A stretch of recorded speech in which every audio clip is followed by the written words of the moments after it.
Well, Season 8 of Scouching is here, and we're going to look at some potential breakout candidates in the NHL for this upcoming season. Just taking a look at some players that are on the verge of hopefully entrenching themselves as some real key players for their team, and really important players in the league-wide landscape as a whole. Scouching Live comes back on September the 29th at 8 p.m. Eastern Time. The live stream is up on our YouTube channel, so you can set a reminder so you don't miss it on Monday night. I'm really excited to get back to a brand new season. I've been hard at work tracking for the 2026 draft. So these players are not in any particular order. We're going to take a look at Leo Carlsson here, and this is a guy who I really thought was going to have a better season last year, but it really felt like the Ducks in general just did not have the best season. But this is very quickly becoming one of the most interesting teams in the league for me to keep an eye on. There's lots of youth that are entrenching themselves in the lineup here. Leo Carlsson, though, is a real headline level player at his best. Big, strong, really skilled, explosive on his feet.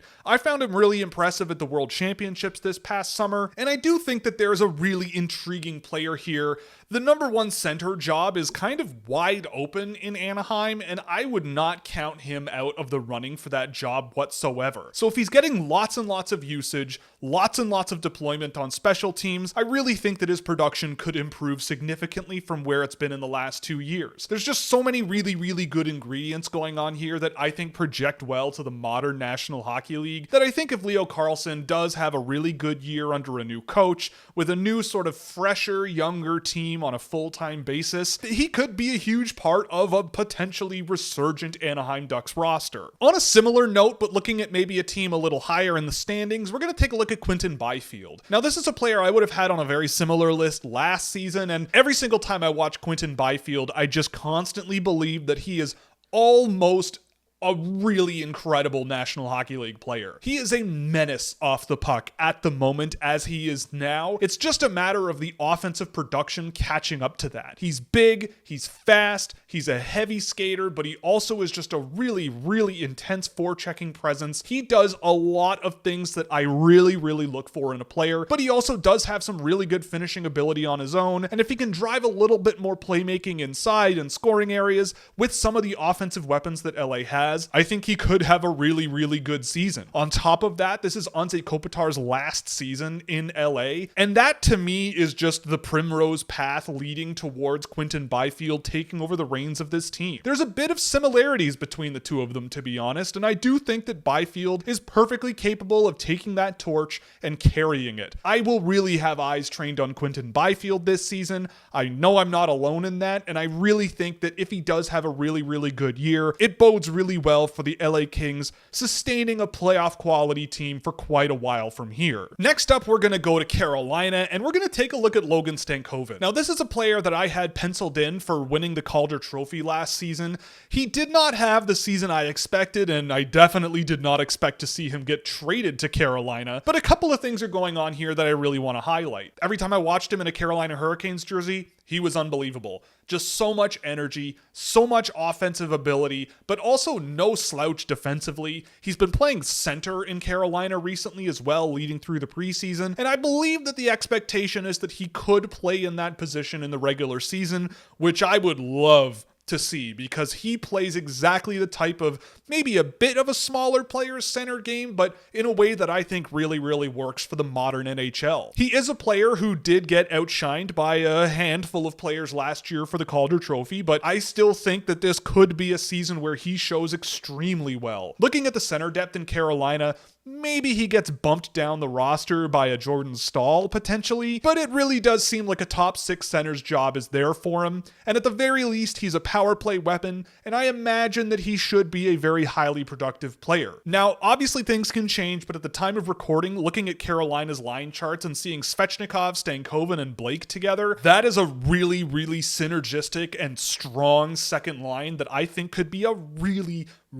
solid secondary scoring group for the Carolina Carolina Hurricanes this year. I think Stankoven quarterbacks those guys really well. I always have eyes on Stankoven, but I do feel like this could be a huge year for him in his career. Next up, we're going to take a look at someone who might be a little bit off the board, but a player that when I watched him at the end of the season last year as a guy right out of college hockey, I was honestly really blown away with how comfortable and strong he looked, especially offensively at the NHL level, and that's Chicago Blackhawks defenseman Sam Rinzel. This is a guy I've been watching since he was in high school hockey, and I think he's such a great example of how a modern offensive defenseman that maybe he does have some defensive gaps here and there, more than mops up for it in many, many different ways, especially when the puck is on his stick. And I will say, though, that I don't think his defensive game looked that poor at all in his limited NHL time last year, especially on what is probably the youngest group of defensemen in the National Hockey League. And looking up and down their group of defensemen, maybe you have a guy like Artyom Levshinov running your first power play this season, but honestly, from what I saw, a guy like Sam Rinzel may very well be the guy who could take that job from him. And if you have a guy like that playing a ton of minutes and a guy like that running your first power play from the point, the potential for production is huge, especially with a guy like Connor Bedard up front, a full season of a guy like Frank Nazar, a really good player in Oliver Moore, potentially out on your secondary power play unit or something. There's just a lot of interesting toys for a guy like Sam Rinzel to play with, and I do think that this could be a really, really impressive rookie campaign from a guy like Rinzel. The job he should be able to thrive in the NHL is wide open on the Chicago Blackhawks, so I look for a guy like that to seize that job and do really well within it. The fifth guy I wanted to go over, and I mean, my producer and editor, AJ, is gonna probably want to rip my head off for this, but I am gonna put Nick Robertson down here. This is a guy who in Toronto has really gotten the short end of the stick for a really long time. He is a player who I think is really, really noticeable with how he plays the game a lot, but in such a way where you really notice the mistakes. He's a high energy player. He's constantly on the forecheck. So when you see those moments where he does lose control of the puck and such, you would rather have him really battling to get it back immediately. And the offensive tools with him are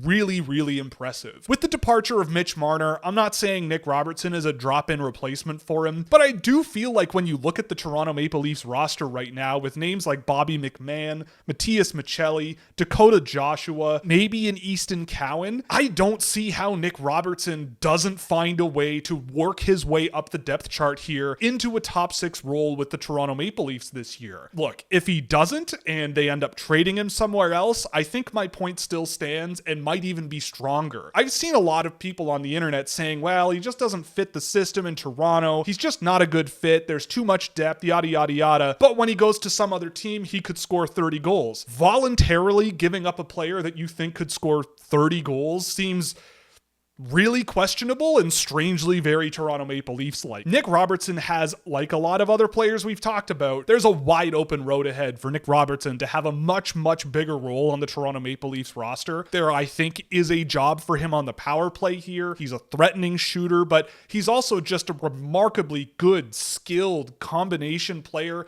who brings so much energy and just fun factor to the game that, whether it's with Toronto or not, he could be a player that has a really, really big season. When you look at his scoring rates over the last few years, it's incredible to me that the Toronto Maple Leafs haven't relied on this guy more often, especially when a major criticism of the team has been their secondary scoring, and they have this guy in and out of the lineup for the entire year. So we'll see what happens with him, but he is one that I am really trained on for this year. And the last one I wanted to talk about is also a little bit off the board here, and I do think there's a very strong chance that this will not pan out the way I want it to, but Zach Jones is a player that I cannot believe that the New York Rangers let walk for nothing this year. Whenever I saw him in a Rangers jersey last season, I was really, really impressed. He was playing with guys like Will Borgen here and there, Braden Schneider for long stretches, and he just didn't seem like he was put in the best position to produce like he could, but even if production wasn't the name of the game for him, he still drove really, really good results on both sides of the puck. This is a guy who I've been watching since he was 17, and he signed for a very, very, very cheap deal with the Buffalo Sabres, and considering the depth chart ahead of of him contains names like Bowen Byram and Owen Power and Matthias Samuelsson. I'm not totally sold on him being a major role player for Buffalo, but he's really good. And I do think that if they give him a good look, maybe he plays on the offside, down the right side of the ice, I could see maybe a good role for Zach Jones coming for Buffalo here. And if it works out, he could be pound for pound one of the more impressive players paid under $1 million in the National Hockey League. He's skilled, he's got a wicked shot, he's a really good skater. Again, really good metrics on both sides of the puck last year. I don't know why the Rangers let him go. I really have no clue. But at the end of the day, I think the Buffalo Sabres may have made one of the best pound for pound signings. It's just going to be a matter of finding a role for him. I don't think he's going to produce a ton because I don't see a power play job for him. But at the end of the day, a player that I've watched for years that I love, and I've just been waiting and waiting for him to get the right opportunities. And hopefully Buffalo is the answer to that. It's a smart pick up on their end. We'll just have to see how much they utilize him. I was really impressed with all of these players based on what I saw last year, and they all strike me as guys who are this close to really hitting another level in their game. And I really feel like this season we might see these guys on a lot of people's minds over the course of this season. So if you liked this video, like and subscribe if you haven't already. Definitely come by to one of our live shows. Again, we start things up again on September 29th at 8 p.m. Eastern Time. Check out Scouching.ca, where a subscription over there will get you access to all kinds of data tools for the NHL draft and the NHL itself. Definitely looking forward to talking with you all again next week. Have a great one, and we'll see you then.